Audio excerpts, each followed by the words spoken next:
There's nothing fun about his rhetoric. There's nothing fun about the way he demeans citizens of this country. Nothing fun about the way he talks down to women. And in my experience, real men respect strong women. They don't live in fear of them. We throw around the F word, fascism, and you were wondering earlier if it's working. I don't think people understand the history of fascism. If you were to say, we're talking Mussolini, we're talking Hitler, then maybe, I understand. I mean, General John Kelly, he had the definition, by heart. He could recite it and said, by the token of that definition, yes, he is a fascist. So you have guys like General Mattis, General Milley. These are men's men, right? General John Kelly, all speaking out and voicing their concern. This is unprecedented in history that a Secretary of Defense, Mark Esper, will come on. I got to know Secretary of Defense William Cohen a little bit, and he's speaking out. So you have people who love their country from both sides of the aisle, a patriot like Liz Cheney, whose career was completely derailed because she dared to have the courage to speak up. And I think, I don't know. I see strength in compassion. I see courage and kindness. I don't see any of that. I don't see what's appealing about Donald Trump, except he's able to sell the American public on the idea that only he can solve their problems. Mick Foley, a.k.a. Mankind, has spoken. I think it's important for everyone to have a moment where enough's enough. I mean, for me, enough was enough 8 years ago. The Undertaker is correct in saying Donald Trump made politics fun again for about 3 weeks in 2016. But it's 8 years later, and there's absolutely nothing fun about this man. To me, there's nothing fun about a man who could be the next president of the United States talking about the enemy within, making it clear that this was not a mistake. This is his go-to line, the enemy within, the enemy within, the enemy within. It's the enemy from within. The enemy from within. I think the bigger problem is the enemy from within, not even the people that have come in. Which he co-opted from Senator Joseph McCarthy, one of the worst people to ever grace our planet. On various topics in the political world. I'm doing it now, and I think one thing that most of his followers don't understand is the long history he's had of, I'm trying to think of a way not to say screwing over his workers, but I think that's the most basic and honest way. He's got a long history of not paying his contractors and his workers, and so I find it the height of hypocrisy to say you're for the working man when your history shows that you are only for yourself.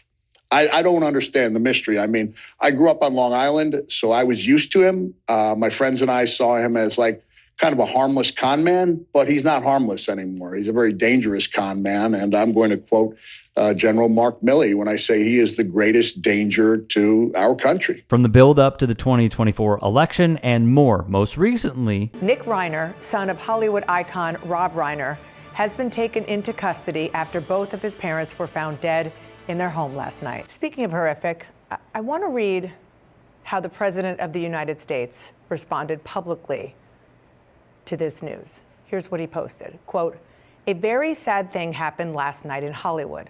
Rob Reiner, a tortured and struggling but once very talented movie director and comedy star, has passed away, together with his wife Michele, reportedly due to the anger he caused others through his massive, unyielding, and incurable affliction with a mind-crippling disease known as Trump derangement syndrome, sometimes referred to as TDS. He was known to have driven people crazy by his raging obsession of President Donald J. Trump, with his obvious paranoia reaching new heights as the Trump administration surpassed all goals and expectations of greatness, and with the golden age of America upon us, perhaps like never before. May Rob and Michele rest in peace." My panel is here now. The days of us expecting this president to be a consoler-in-chief, a uniter-in-chief, even anything close to that, those are long gone. With the passing of Rob Reiner and his wife, plus Trump mocking their deaths, Foley would issue this statement: "Parting ways with WWE."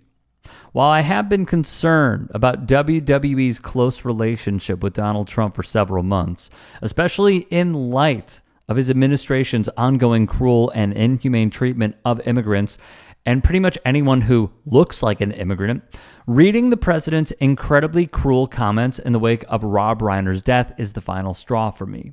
The statement would continue.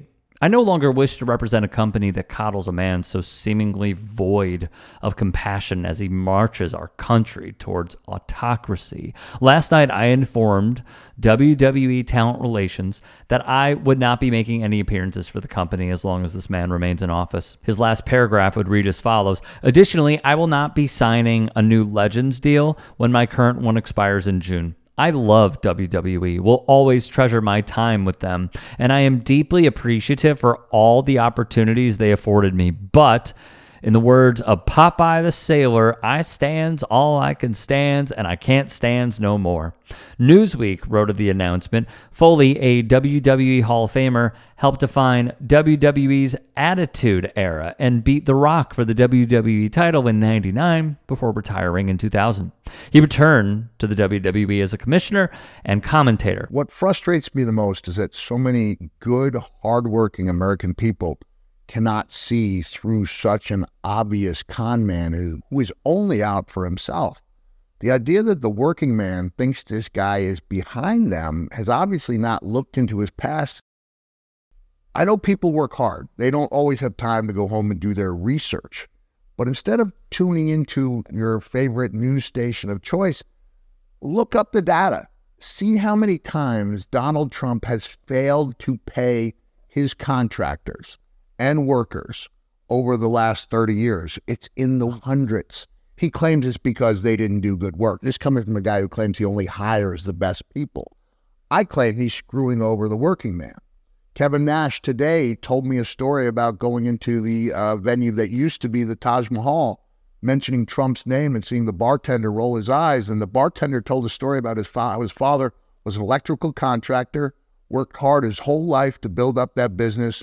And then when Trump did not pay him for the work he did in the Taj Mahal, and the man was unable to fight it because he didn't have the resources to fight it. Trump knows that the people, honest, hardworking contractors, don't have the resources to fight him in court. And he bankrupts them. Their dreams disappear. That's not standing up for the working man. Jack White also responded to Trump's Rob Reiner Truth Social post by writing on Instagram, Trump, you disgusting, vile, egomaniac loser child.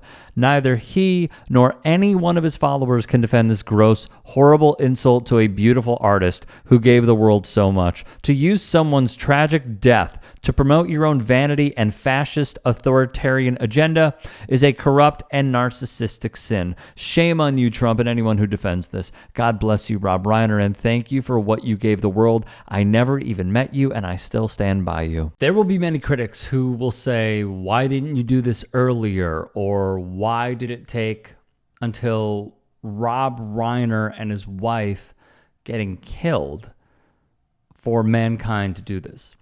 And I think that's something that y'all need to take up with Mick Foley.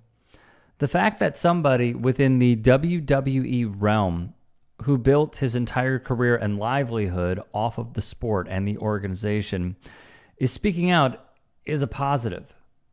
It also shows, because I've seen the reactions online, that he is loved within this industry. And they appreciate him doing this. So, look, there have been things that Trump has said that has been not only out of touch, but also inhumane. And I think what's more shocking is not that Mick Foley is leaving the WWE because of this Truth Social post and how the WWE has aligned directly with this administration. If you remember, Triple H was there with Bryson DeChambeau and Harrison Butker and many others for the presidential fitness BS, that press conference. But what I found to be more interesting is that there are so many leaders within the Republican Party and even those who are leaders of churches or leaders within the movement that are coming out and condemning this from Trump. And again, I think the questions need not to be laid at the feet of Mick Foley, but those who still follow this entire MAGA agenda and are going with it, even though we have seen this playbook from Trump deployed so many times. If you can and are willing, please become a paid member here at TYT Sports. And or go to tyt.com/join. In addition, you can follow me on Twitter, Instagram, and TikTok. Appreciate it. Have a great day.